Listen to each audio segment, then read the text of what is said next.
Ivan अपने साधारण जीवन में संतुष्ट था।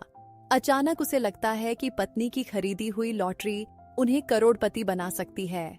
इसके बाद पति पत्नी ऐशो आराम की कल्पना करते हैं, जो रिश्तेदारों से नफरत में बदलती है, और उससे भी आगे पति पत्नी एक दूसरे को फूटी आंख नहीं सुहाते। आगे और क्या हुआ, जानने के लिए आइए सुनते हैं रूसी लेखक एंटन चेखव की इंसानी फितरत को आईना दिखाने वाली कहानी लॉटरी टिकट। इवान डमिट्रिच 1200 रूबल की वार्षिक आय में परिवार का भरण पोषण करने वाला, अपने भाग्य से संतुष्ट एक मध्यवर्गीय व्यक्ति था। शाम का खाना खाने के बाद सोफे पर बैठा अखबार पढ़ रहा था। मैं आज का अखबार नहीं देख पाई हूं, उसकी पत्नी खाने की मेज साफ करते हुए बोली। जरा देखो तो सही, उसमें लॉटरी जीतने वाले टिकटों के नंबर हैं या नहीं? हाँ हैं, ईवान ने उत्तर दिया। लेकिन तुम्हारे टिकट की तो तारीख निकल गई है। नहीं, मैंने मंगलवार को टिकट बदलवा लिया था। क्या नंबर है? Series 9499 number 26। ठीक है, देख लूंगा। 9499 और नंबर 26। इवान डमिट्रिच को लॉटरी में कतई विश्वास नहीं था। अपने असूल के मुताबिक वह जीतने वाले नंबरों की सूची देखने वाला नहीं था, लेकिन उस समय उसके पास कोई और काम नहीं था। अखबार भी सामने पड़ा था, इसलिए उसने नंबरों की सूची पर ऊपर से नीचे की तरफ अंगुली घुमाई। तत्क्षण उसके अविश्वास का मजाक उड़ाती उसकी नजर ऊपर से नीचे की दूसरी लाइन में 9499 नंबर पर गड़ गई। अपनी आंखों पर उसको विश्वास नहीं हो रहा था। टिकट का नंबर देखे बिना ही उसने अखबार को जल्दी से अपने घुटनों पर टिका लिया। ऐसा लगा जैसे किसी ने उसके सिर पर ठंडा पानी उड़ेल दिया हो। पेट में अजीब सी ठंडक, तेज गुदगुदी महसूस हो रही थी। माशा, 9499 नंबर है, उसने अविश्वसनीय स्वर में कहा। उसकी पत्नी उसके हैरान परेशान चेहरे को देखकर समझ गई थी कि वह मजाक नहीं कर रहा था। 9499, उसने पूछा। उसका चेहरा पीला पड़ गया था। मेजपोश को उसने मेज पर ही छोड़ दिया। हाँ, सचमुच इसमें है। और टिकट का नंबर? हाँ, टिकट का नंबर भी है। रुको, इंतजार करो। मैंने बताया है कि इसमें हमारी सीरीज का नंबर है। तुम समझ रही हो ना? पत्नी की तरफ देखकर ईवान के चेहरे पर निश्चल मुस्कान दौड़ गई। उसी प्रकार जिस प्रकार शिशु किसी चमकीली रंग बिरंगी चीज को देखकर मुस्कुरा पड़ता है, उसकी पत्नी भी मुस्कुरा रही थी। उसको भी यह बात अच्छी लगी कि उसने केवल सीरीज का नंबर ही बताया था, टिकट का नंबर देखने की कोशिश ही नहीं करी थी। संभावित धन ऐश्वर्य की आशा स्वयं में अति सुखद और रोमांचकारी होती है। यह हमारी सीरीज ही है। काफी देर तक चुप रहने के बाद ईवान बोला। इस बात की पूरी संभावना है कि हम जीत गए हैं। यह केवल संभावना है, फिर भी है तो सही। अच्छा, अब टिकट का नंबर देखो।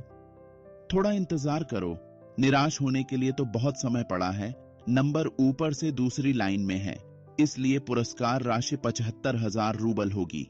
यह केवल धन ही नहीं बल्कि ताकत और पूंजी भी है। कुछ देर बाद मैं लिस्ट देख लूंगा, और वह 26 नंबर भी। हाँ, तो क्या कह रहा था? यदि सचमुच लॉटरी निकल आई तो? पति पत्नी चुपचाप एक दूसरे को देखकर हंस पड़े। जीतने की आशा ने उनको बेचैन कर दिया था। न कुछ बोल पा रहे थे और न ही सोच पा रहे थे कि वे उन 75,000 रूबल का करेंगे क्या? क्या खरीदेंगे? कहां जाएंगे? उनके दिमाग में तो उस समय केवल 9499 नंबर और 75,000 रूबल ही घूम रहे थे। वे आने वाली खुशी का अंदाजा नहीं लगा पा रहे थे। यदि हमारा नंबर निकल गया, वह कह रहा था, तो वह हमारी जिंदगी की नई शुरुआत होगी, एकदम अलग। यह टिकट तुम्हारा है। यदि मेरा होता तो निश्चय ही सबसे पहले 25,000 रूबल से एक शानदार एस्टेट खरीदता। 10,000 तात्कालिक आवश्यकताओं यथा घर की नई साज सज्जा, घूमने फिरने, कर्ज का भुगतान करने इत्यादि में खर्च करता। बाकी के 40,000 बैंक में डाल देता। उससे ब्याज की आमदनी होती रहती। हाँ, एस्टेट खरीदना अच्छा रहेगा। उसकी पत्नी बैठ गई, गोदी में हाथ रखकर बोली। टूला अथवा ओरियल के आसपास। गर्मियों के मकान की तो हमें जरूरत भी नहीं है। इसके अतिरिक्त उससे हमेशा आमदनी होती रहेगी। ईवान की कल्पना में नए नए चित्र उभर रहे थे। प्रत्येक चित्र पहले की अपेक्षा अधिक सुंदर और काव्यमय होता। सभी चित्रों में वह स्वयं को हृष्ट पुष्ट, गंभीर, स्वस्थ, ऊर्जावान और कामुक देख रहा था। देख रहा था कि गर्मियों का बर्फ सा ठंडा सूप पीने के बाद नदी किनारे गर्म रेत में पीठ के बल लेटा हुआ है या फिर नींबू के पेड़ की ठंडी हवा तले आराम कितना सुखदाई, कितना शक्तिदायी है। उसका बेटा और बेटी पास ही रेत से खेल रहे हैं, घास में कीड़ों को पकड़ रहे हैं। वह आराम से सो रहा है, किसी बात की चिंता नहीं। आज, कल या उसके बाद ऑफिस जाने की जरूरत नहीं है। खाली बैठे बैठे ऊब जाने पर वह हरे भरे खेतों में, मशरूम के जंगलों में सैर करेगा अथवा मछुआरों को जाल में मछली पकड़ते देखने का आनंद लेगा। दिन ढलने पर साबुन, तौलिया लेकर नदी के तट पर बने शेड में घुसकर आराम से कपड़े उतारेगा। नंगी छाती पर धीरे धीरे हाथों से साबुन मलेगा और फिर पानी में घुस जाएगा। पानी में साबुन से बने जाग के आसपास छोटी छोटी मछलियां दौड़ेंगी। पानी में उगी हरी जंगली घास अपना सिर हिलाएगी। नहाने के बाद मलाई वाली चाय पिएगा और दूध से बनी बर्फी खाएगा। शाम के समय करेगा सैर या फिर मारेगा पड़ोसियों के साथ गपशप। एक सुंदर बढ़िया सी एस्टेट खरीदना ही ठीक रहेगा, उसकी पत्नी ने कहा। वह भी कल्पना जगत में विचर रही थी। चेहरे से स्पष्ट था कि मन ही मन वह अपने विचारों पर पुलकित हो रही थी। शरद ऋतु की फुहारों, ठंडी शामों तथा सेंट मार्टिन की गर्मी के बीच इवान डमिट्रिच अपने आप को देख रहा था। उस मौसम में तरोताजा रहने के लिए उसको बाग में अथवा नदी के किनारे लंबी सैर करनी पड़ेगी। सैर करने के बाद एक बड़ा ग्लास वोदका का पिएगा। नमकीन मशरूम, मसालेदार छटपटा खीरा खाने के बाद वोदका का एक और ग्लास पिएगा। बच्चे किचन गार्डन से हाथों में मिट्टी लगी ताजी सौंधी महक वाली गाजर और मूली लेकर दौड़ते हुए आएंगे। वह सोफे पर पैर पसार कर आराम से लेटा हुआ रंगीन चित्रों वाली मैगजीन के पन्ने उल्टे पलटेगा या फिर उससे मुंह ढांप कर झपकी लेगा। सेंट मार्टिन में गर्मी के बाद बरसात का उदास मौसम आ जाता है।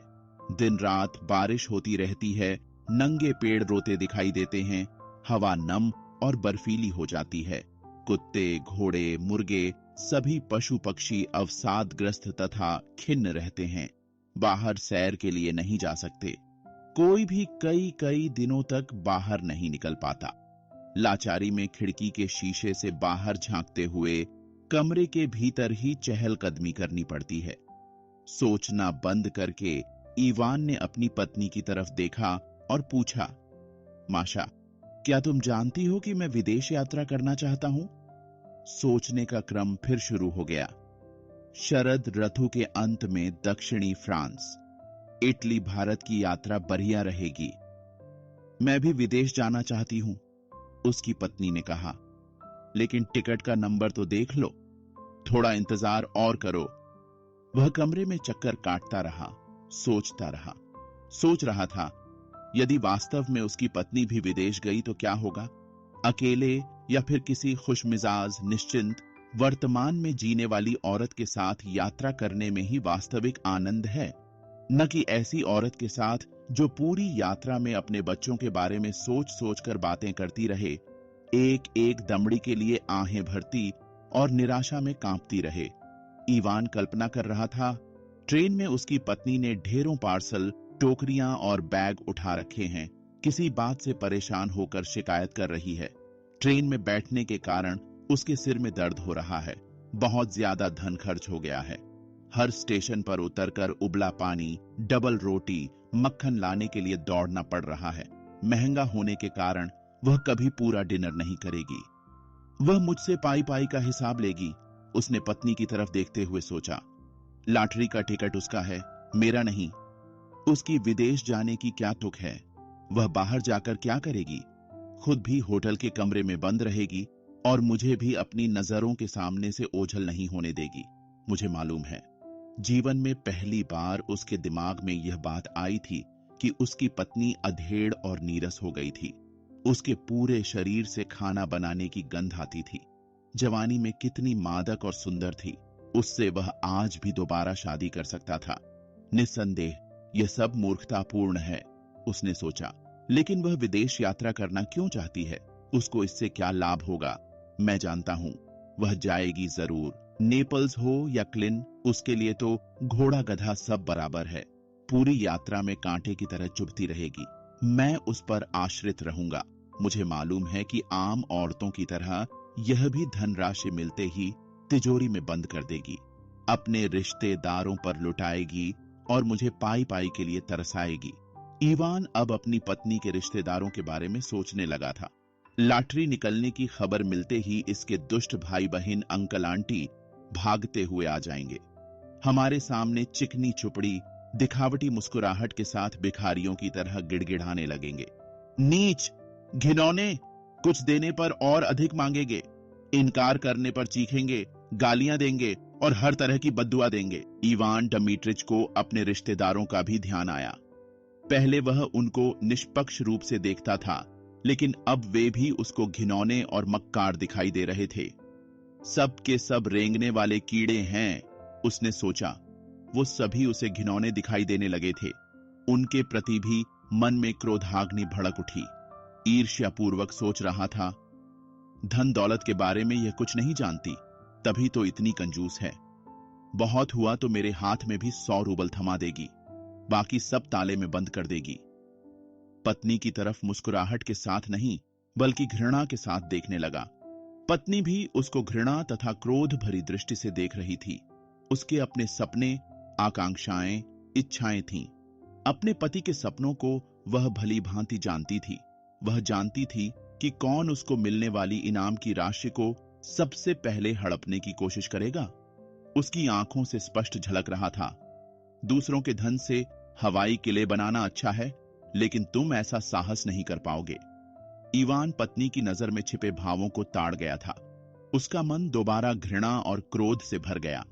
पत्नी को परेशान करने के ख्याल से जल्दी से अखबार के चौथे पन्ने पर नजर डाली और विजयी मुद्रा में बोला, सीरीज 9499, नंबर 46 है, 26 नहीं। घृणा आशा एक ही क्षण में लुप्त हो गई। इवान और उसकी पत्नी को कमरा छोटा और अंधकारपूर्ण दिखाई देने लगा। शाम को खाया हुआ खाना हजम नहीं हुआ था, पेट भारी हो रहा था। शाम लंबी और उदास हो गई थी। इवान डमीट्रिच का मूड खराब हो गया था। गुस्से में बोला, इस शैतान का क्या मतलब? हर जगह पैरों के नीचे कागज की कतरनें, रोटी के टुकड़े और छिलके आ रहे हैं। लगता है कमरों की कभी सफाई ही नहीं होती है। मजबूर होकर बाहर ही जाना पड़ेगा। इस नरक यातना से हमेशा के लिए मुक्ति क्यों नहीं मिल जाती? बाहर जाकर एस्पन पेड़ से लटक कर जान दे दूंगा। आप सुन रहे थे एंटन चेखव की कहानी लॉटरी टिकट। क्या यह केवल एक लॉटरी टिकट का खेल था या इंसान की फितरत और लालच का असली चेहरा?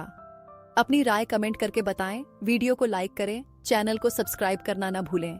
हमारा हौसला बढ़ाने के लिए आपका बहुत बहुत आभार। अगली कहानी तक अपना ख्याल रखिए। मिलते हैं एक और कहानी के साथ।